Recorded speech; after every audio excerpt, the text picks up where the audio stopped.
नमस्कार, स्वागत है आप दर्शकों का। आप देख रहे हैं न्यूज 18 का डिजिटल प्लेटफॉर्म। मैं हूं आपके साथ रजनी चौबे। थलापति विजय तमिलनाडु के मुख्यमंत्री बन चुके हैं। चुनाव में टीवीके को जिताकर गठबंधन की सरकार बना चुके हैं। तमिलनाडु विधानसभा में फ्लोर टेस्ट वाली परीक्षा भी पास कर चुके हैं। उनके सामने अब कोई मुसीबत नहीं है, मगर उन्हें सपोर्ट करने वाले एआईएडीएमके के बागी विधायक फंस चुके हैं। जी हां, थलापति विजय का साथ देकर एआईएडीएमके के 25 बागी विधायक बुरी तरह फंस चुके हैं। उनके ऊपर अब अयोग्यता की तलवार लटक गई है। अगर ये बागी विधायक 2/3 विधायकों की संख्या को पूरा नहीं कर पाते हैं तो तमिलनाडु में होगा नया खेल।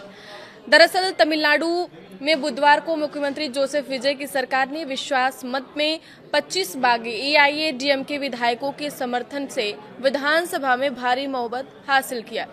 इसके साथ ही राज्य में जबरदस्त सियासी ड्रामा का आगाज हो गया है। सीएम विजय के नेतृत्व वाले टीवीके यानी तमिलगा वेत्ती कजगम ने Congress, Indian union Muslim league, IUML, CPI, am और विदुथलाई चिरथगल कच्ची विस्के के समर्थन से 120 विधायकों के साथ सरकार बनाई। हालांकि फ्लोर टेस्ट में थलापति विजय की सरकार को 144 विधायकों का साथ मिला। इस तरह थलापति विजय की सरकार की मुसीबत तो टल गई है, लेकिन एआईएडीएमके के बागी गुट के सामने अब मुसीबत का पहाड़ टूट पड़ा है। जी हां, एआईएडीएमके के बागी गुट का नेतृत्व एसपी वेलुमड़ी और सीवे सनमुगन कर रहे हैं। उन्होंने पार्टी प्रमुख एडपादी के पलानीस्वामी पर स्टालिन के डीएमके के साथ सरकार बनाने की कोशिश का आरोप लगाते हुए थलापति विजय को बाहरी समर्थन दिया है। बाद में पलानीस्वामी ने इन सभी 25 नेताओं को पार्टी के पदों से हटा दिया। अब सवाल है कि जब पलानीस्वामी ने एआईएडीएमके के बागी गुट वाले 25 विधायकों को पार्टी से निकाल दिया तो इनका क्या होगा, इस बारे में समझते हैं, आपको बताते हैं पूरे विस्तार से। तो अब इनका आगे क्या होगा, तो 5 संभावित स्थितियां इस हिसाब से बन रही हैं। फ्लोर टेस्ट के बाद अब सबकी नजरें एआईएडीएमके के बागी गुट के कानूनी और संवैधानिक भविष्य पर टिकी है। यहाँ 5 संभावित स्थितियां होती दिख रही हैं। सबसे पहला तो अयोग्यता की तलवार। एआईएडीएमके के बागी गुट के पास फिलहाल केवल 25 विधायक हैं। यह 2/3 यानी 32 विधायकों से कम है। अगर पलानीस्वामी स्पीकर को औपचारिक नोटिस देते हैं तो इन 25 विधायकों की सदस्यता खतरे में पड़ सकती है। मध्य प्रदेश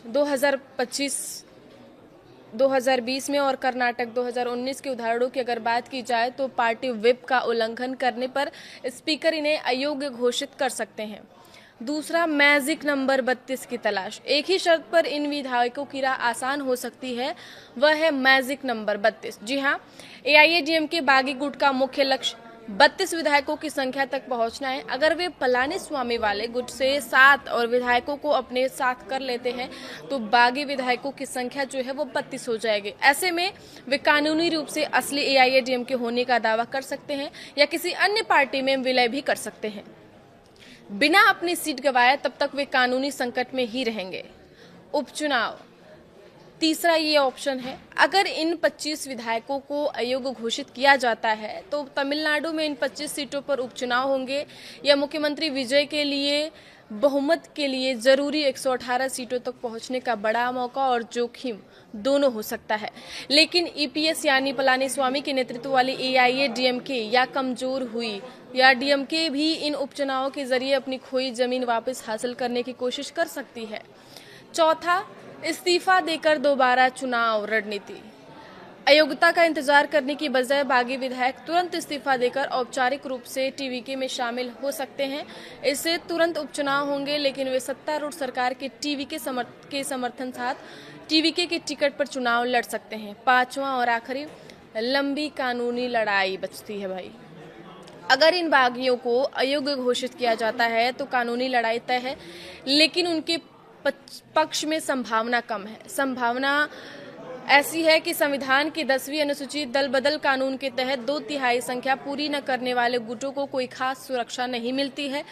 बागी विधायक वैचारिक मतभेद या पार्टी नेतृत्व की दुर्भावना का तर्क दे सकते हैं, लेकिन सुप्रीम कोर्ट के फैसलों में स्पीकर के अधिकार को बरकरार रखा जाता है। जब तक बागी गुट 7 और विधायकों को साथ नहीं लाता है और 32 का आंकड़ा नहीं छूता है, तब तक अदालत से अयोग्यता रद्द होने की संभावना नहीं है, क्योंकि कानून आंशिक विभाजन को दल बदल के खिलाफ वैध बचाव नहीं मानता है।